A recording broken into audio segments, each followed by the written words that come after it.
دانشوروں کا ایک طبقہ ایسا بھی ہے جس کے خیال میں ہم نے ابھی تک یہ ڈٹرمن نہیں کیا کہ پاکستان اسلام کی کس تعبیر پر بنا ہے. اسلام کی تو کئی تعبیریں ہیں. کیونکہ زمانہ جو ہے آگے بڑھ رہا ہے،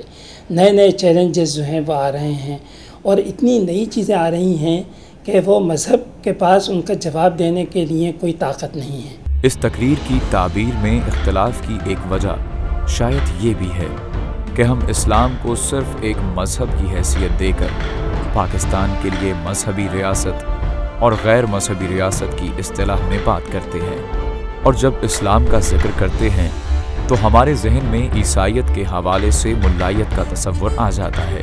اور فرقہ بندی کے مسائل اہمیت اختیار کر لیتے ہیں. جب آپ مذہب کو ریاست میں داخل کریں گے تو اس کی وجہ سے بہت زیادہ یہ ہو جائے کہ تصادم ہو جائے گا، لڑائی جھگڑا ہو جائے گا، کیونکہ پھر ہر فرقہ چاہے گا، اتنے تو ہمارے فرقے ہیں، اتنے سیکٹس ہیں، بریلوی، دیوبندی، پھر آگے سے شیعہ، سنی، کہ ہر کوئی چاہے گا کہ جی پھر جو مذہب جو میری تشریح ہے وہ لاگو ہو. قائد اعظم اس تاثر کو ختم کرنے کی بار بار کوشش کر رہے تھے اور بار بار یہ کہہ رہے تھے کہ تھیوکریسی کا، ملاازم کا پاکستان سے کوئی تعلق نہیں ہوگا. اور اس کی ایک بنیادی وجہ یہ ہے جو ہمارا آج کا نوجوان نہیں سمجھتا کہ خود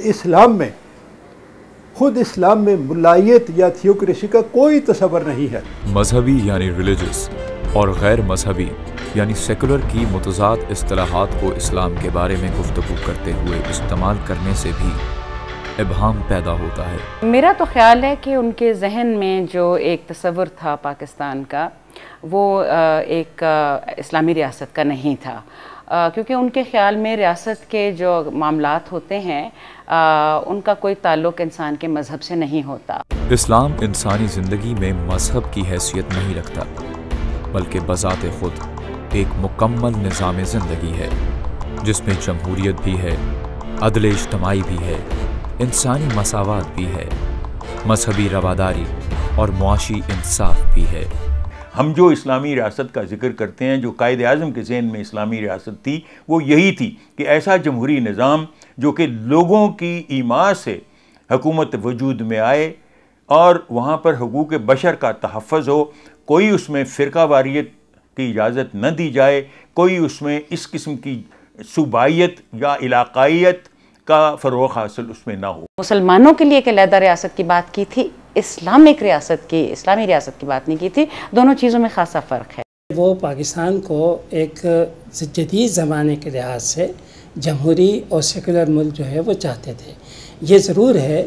کہ انہوں نے اپنی تقاریر کے اندر مذہب کا حوالہ بھی دیا ہے، لیکن جہاں مذہب کا حوالہ دیا ہے اس میں بھی ان کا نقطہ نظر ایک ترقی پسندانہ نقطہ نظر ہے. مثلا انہوں نے اسلامی سوشلزم کی بھی بات کی ہے، اور انہوں نے کہا ہے کہ اسلام میں جمہوریت ہے. تو اس سے اندازہ ہمیں یہ ہوتا ہے کہ جو ان کا ایک ویژن تھا پاکستان کا، وہ کوئی مذہبی ریاست کے قیام کا نہیں تھا، بلکہ جدید خطوط کے اوپر وہ ایک ایسی ریاست چاہتے تھے کہ جس میں ریاست مذہبی طور پہ غیر جانبدار ہو اور جہاں پر جمہوری اقدار ہوں. قائد اعظم نہ سیکولر تھے، نہ ساری زندگی انہوں نے کبھی کسی تقریر میں سیکولرزم کا لفظ استعمال کیا، نہ ان کی سوچ ایسی تھی. وہ ہمیشہ پاکستان کو ایک اسلامی جمہوری ماڈرن اسٹیٹ بنانا چاہتے تھے. میرے خیال سے انہوں نے سیکولر کا لفظ تو استعمال نہیں کیا جہاں تک میری معلومات ہیں. حقیقت یہ ہے کہ پاکستان مذہبی ریاست نہیں بننے چلا تھا، نہ یہ آئیڈیا تھا. پاکستان ایک جمہوری، جدید، پروگریسو ریاست بننے جا رہا تھا، جس میں مسلمان میجورٹی اپنی سوچ، اپنے کلچر، اپنی روایات اور اپنے مذہب کے مطابق زندگی گزارنے کی مجاز ہوگی. تو پھر سوال یہ ہے کہ قائد اعظم نے اسلامی اصولوں اور تعلیمات کا بار بار ذکر کیوں کیا؟ 11 اگست 1947 کی تقریر کے 3 دن بعد ہی جب لارڈ ماؤنٹ بیٹن نے اپنی تقریر میں شہنشاہ اکبر کے دور حکومت کی مثال دی تو قائد نے اس کے جواب میں اس مثال کو کیوں رد کیا؟ میں آپ کا شکر گزار ہوں ان نیک خواہشات اور دعاؤں کے لیے جن کا اظہار آپ نے پاکستان کے مستقبل کے لیے کیا ہے. ہماری یہ خواہش ہوگی کہ ہم پاکستان کے تمام طبقوں کی خوشحالی اور بہبود کے لیے ہمیشہ کوشاں رہیں. میں امید رکھتا ہوں کہ ہم میں سے ہر ایک عوامی خدمت اور باہمی تعاون کے جذبے سے سرشار رہے گا، اور ہم ان بہترین سیاسی اور تہذیبی اوصاف کو پروان چڑھانے کے لیے کوشش کرتے رہیں گے جو کسی بھی قوم کو ایک بڑے منصب پر فائز کرتے ہیں اور اسے ایک بڑی قوم بنائے رکھتے ہیں۔ رواداری اور برداشت کا جو مظاہرہ شہنشاہ اکبر نے غیر مسلموں سے کیا تھا وہ ہمارے لیے کوئی نمونہ نہیں ہے، بلکہ ہمارے لیے نمونہ ہمارے نبی صلی اللہ علیہ وآلہ وسلم کی ذات ہے، جنہوں نے آج سے 1300 سال پہلے نہ صرف الفاظ سے بلکہ اپنے عمل سے عیسائیوں اور یہودیوں پر فتح حاصل کرنے کے بعد ان کے مذہب اور عقائد کے سلسلے میں رواداری، برداشت اور حسن سلوک کا قابل تقلید برتاؤ کیا۔ یہی نہیں بلکہ مسلمانوں کی پوری تاریخ ایسے ہی مثالی سنہری اصولوں اور بلند انسانی اقدار سے بھری پڑی ہے۔ اب جہاں تک اس بات کا تعلق ہے 11 اگست 1947 والی تقریر، جس میں انہوں نے یہ کہا کہ جی آج کے بعد آپ پاکستانی ہیں اور آپ جس طرح چاہیں اپنے مذہب کی پیروی کریں، آپ مندر میں جائیں یا آپ چرچ میں جائیں یا آپ مسجد میں جائیں، یہ آپ کی مرضی ہے، تو آپ یہ لوگ کیوں اس بات کو بھولتے ہیں کہ اصل میں قائد اعظم مساق مدینہ کی طرف اشارہ کر رہے تھے، جو حضور نبی کریم صلی اللہ علیہ وسلم نے 622-23 میں غیر مسلموں کے ساتھ، یہودیوں اور عیسائیوں کے ساتھ جس کو سائن کیا تھا، دستخط کیے تھے، اور اس میں ان کو اسلامی مملکت میں برابر کے حقوق دیے تھے۔ قائد اعظم کے بنائے ہوئے پاکستان کے ساتھ ہم پاکستانیوں نے بڑی زیادتی کی۔ قائد نے اسلام کے بلند اور آفاقی اصولوں کو ذہن میں رکھ کر پاکستان بنایا۔ انسانی برابری، معاشی عدل، مذہبی رواداری، فرقہ واریت اور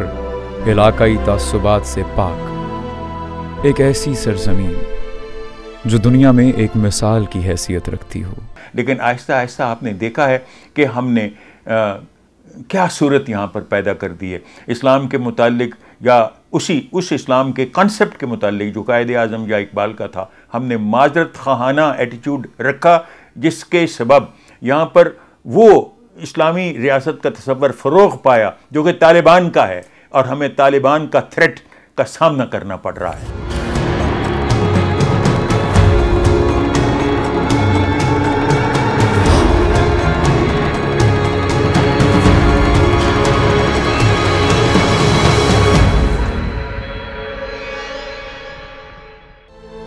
میرے قائد نے نہیں سوچا تھا کہ ایسا ہوگا۔